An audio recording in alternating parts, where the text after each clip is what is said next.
Oh, hello there. I'm Bulchenda Cute Bear. In this class, I'll read Chapter 41 of Pride and Prejudice by Jane Austen. For you all. S. The Pride and Prejudice. Jane Austen. Chapter 41. The first week of their return was soon gone. The second began. It was the last of the regiment's stay in Meryton, and all the young ladies in the neighbourhood were drooping apace. The dejection was almost universal.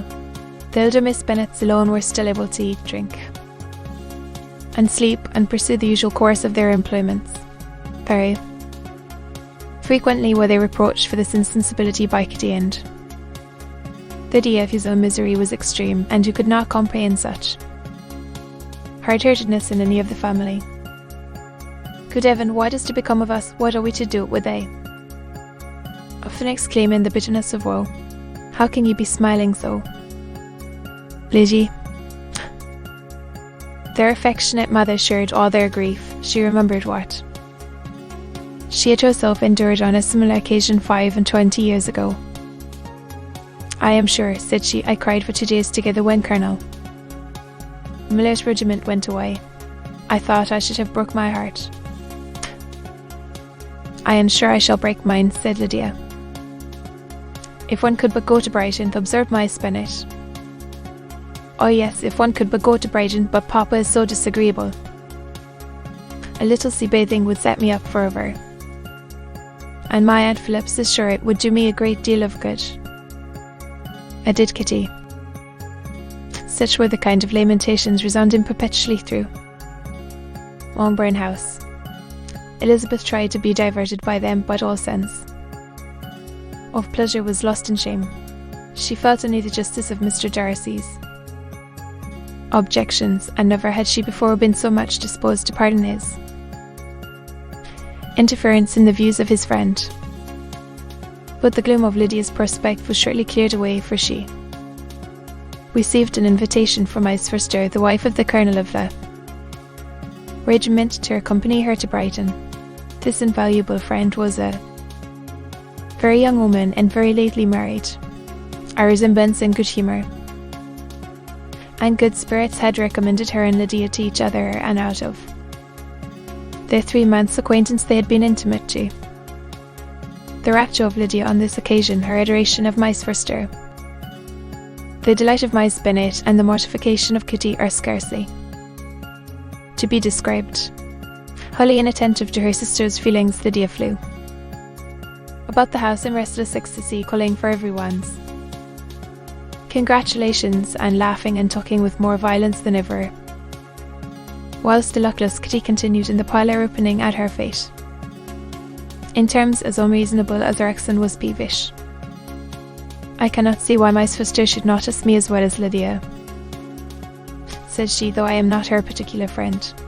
I have just as much right to be asked as she has, and more too, for I am 2 years older. In vain did Elizabeth attempt to make her reasonable, and Jane to make her resigned. As for Elizabeth herself, this invitation was so far from exciting in her the same feelings as in her mother and Lydia, that she considered it as the death warrant of all possibility of common sense. For the latter, and detestable as such a step must make her, were it known, she could not help secretly advising her father not to let her. Oh, she represented to him all the improprieties of Lydia's general behaviour, the little advantage she could derive from the friendship of such a woman as Miss Forster, and the probability of her being yet more imprudent with such a companion at Brighton, where the temptations must be greater than at home. He heard her attentively, and then said, Lydia will never be easy till she has exposed herself in some public place or other, and we can never expect her to do it with so little expense or inconvenience to her family as under the present circumstances. If you were aware, said Elizabeth, of the very great disadvantage to us all which must arise from the public notice of Lydia's unguarded and imprudent manner, nay, which has already arisen from it, I am sure you would judge differently in the affair. Already arisen, repeated Mr. Bennet, but as she frightened away some of your lovers. Poor little Lizzie, well, do not be cast down. But squeamish Eats cannot bear to be connected with a little absurdity. Are not worth a regret. Come, let me see the list of the pitiful fellows who have been kept aloof by Lydia's folly. Indeed, you are mistaken. I have no such injuries to resent. It is not of peculiar, but of general evils which I am now complaining. Our importance, our respectability in the world must be affected by the volatility, the assurance and disdain of all restraint which mock Lydia's character. Excuse me, for I must speak plainly. If you, my dear father, will not take the trouble of checking her exuberant spirits and of teaching her that her present pursuits are not to be the business of her life, she will soon be beyond the reach of amendment. Her character will be fixed, and she will, at 16, be the most determined flirt that ever made herself and her family ridiculous, a flirt too in the worst and meanest degree of flirtation, without any attraction beyond youth, and a tolerable person, and from the ignorance and emptiness of her mind, wholly unable to ward off any portion of that universal contempt which her age for admiration will excite. In this danger Kitty is also comprehended. She will follow wherever Lydia leads, in ignorant, idle, and absolutely uncontrolled. Oh, my dear Father King, you suppose it possible that they will not be censured and despised wherever they are known, and that their sisters will not be often involved in the disgrace? Mr. Bennet saw that her whole heart was in the subject, and affectionately taking her hand, said in reply, Do not make yourself uneasy, my love. Wherever you and Jane are known, you must be respected and valued, and you will not appear to less advantage for having a couple of, or I may say, 2 very silly sisters. We shall have no peace at Longbourn if Lydia does not go to Brighton. Let her go then. Colonel Forster is a sensible man, and will keep her out of any real mischief, and she is luckily too poor to be an object of prey to anybody. At Brighton she would be of less importance, even as a common flirt, than she has been here. The officers will find women better worth their notice. Let us hope, therefore, that her being there may teach her an insignificance. At any rate, she cannot grow many degrees worse without authorizing us to lock her up for the rest of her life. With this answer, Elizabeth was forced to be content, but her own opinion continued the same, and she left him disappointed and sorry. It was not in her nature, however, to increase her vexations by dwelling on them. She was confident of having performed her duty, and to fret over unavoidable evils, or augment them by anxiety, was no part of her disposition. Had Lydia and her mother known the substance of her conference with her father, their indignation would hardly have found expression in their united volubility. In Lydia's imagination, a visit to Brighton comprised every possibility of earthly happiness. She saw with the creative eye of fancy the streets of that gay bathing place covered with officers. She saw herself the object of attention to tens and to scores of them at present unknown.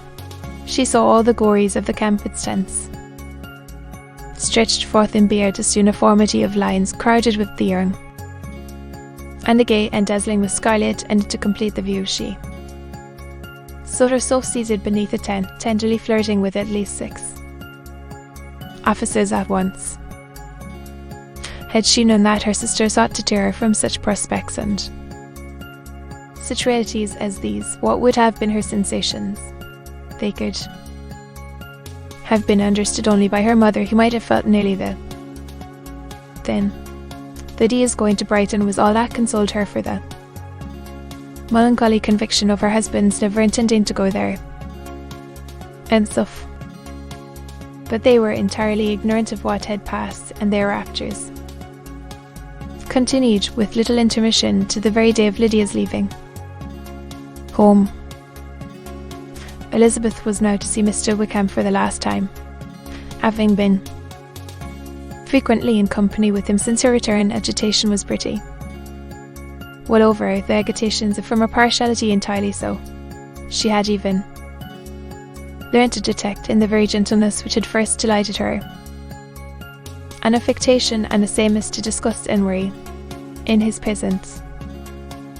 Favour to herself, moreover, she had a fresh source of displeasure for the inclination he soon testified of renewing those attentions which had marked the early part of their acquaintance could only serve after what had since passed to provoke her. She lost all concern for him, and finding herself thus selected as the object of such idle and frivolous gallantry, and while she steadily repressed it, could not but feel the reproof contained in his believing that, however long and for whatever cause his attentions had been withdrawn, her vanity would be gratified, and her preference secured at any time by their renewal. On the very last day of the regiment's remaining in Meryton, he dined with others of the officers at Longbourn, and so little was Elizabeth disposed to part from him in good humour that, on his making some inquiry as to the manner in which her time had passed at Hunsford, she mentioned Colonel Fitzwilliam's and Mr. Darcy's having both spent 3 weeks at Rosings, and asked him if he were acquainted with the former. He looked surprised, displeased, alarmed, but with a moment's recollection and a returning smile replied that he had formerly seen him often, and after observing that he was a very gentlemanlike man, asked her how she had liked him. Her answer was warmly in his favour. With an air of indifference, he soon afterwards added, "How long did you say that he was at Rosings?" "Nearly 3 weeks."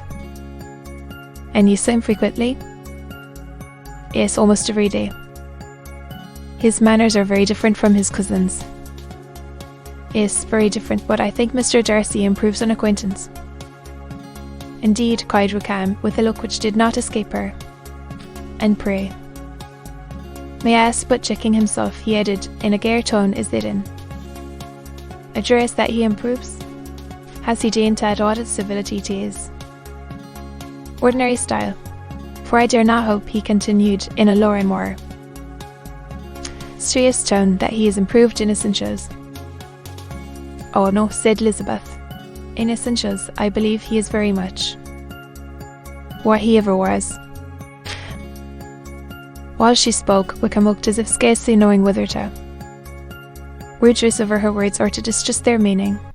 There was something in her countenance which made him listen with an apprehensive and anxious attention, while she added, "When I said that he improved on acquaintance, I did not mean that either his mind or manners were in a state of improvement, but that, from knowing him better, his disposition was better understood." Wickham's alarm now appeared in a heightened complexion and agitated look. For a few minutes he was silent, till, shaking off his embarrassment, he turned to her again and said in the gentlest of accents, "You who so well know my feelings towards Mr. Darcy will readily comprehend how sincerely I must rejoice that he is wise enough to assume even the appearance of what is right. His pride in that direction may be of service, if not to himself, to many others, for it must deter him from such foul misconduct as I have suffered by. I only fear that the sort of cautiousness to which you, I imagine, have been alluding is merely adopted on his visits to his aunt, of whose good opinion and judgment he stands much in awe. His fear of her has always operated, I know, when they were together, and a good deal is to be imputed to his wish of forwarding the match with Mr. Berg, which I am certain he as very much at heart. Elizabeth could not repress a smile at this, but she answered only by a slight inclination of the head. She saw that he wanted to engage her on the old subject of his grievances, and she was in no humour to indulge. The rest of the evening passed with the appearance on his side of usual cheerfulness, but with no further attempt to distinguish Elizabeth, and they parted at last with mutual civility and possibly a mutual desire of never meeting again. When the party broke up, Lydia returned with Mice Forster to Merton, from whence they were to set out early the next morning. This separation between her and her family was rather noisy than pathetic. Kitty was the only one who shed tears, but she did weep from vexation and envy. Mice Bennet was diffuse in her good wishes for the felicity of her daughter, and impressive in her injunctions that she would not miss the opportunity of enjoying herself as much as possible, advice which there was every reason to believe would be attended to and in the clamorous happiness of Lydia herself in bidding farewell. The more gentle adieus of her sisters were uttered without being heard. To be continued.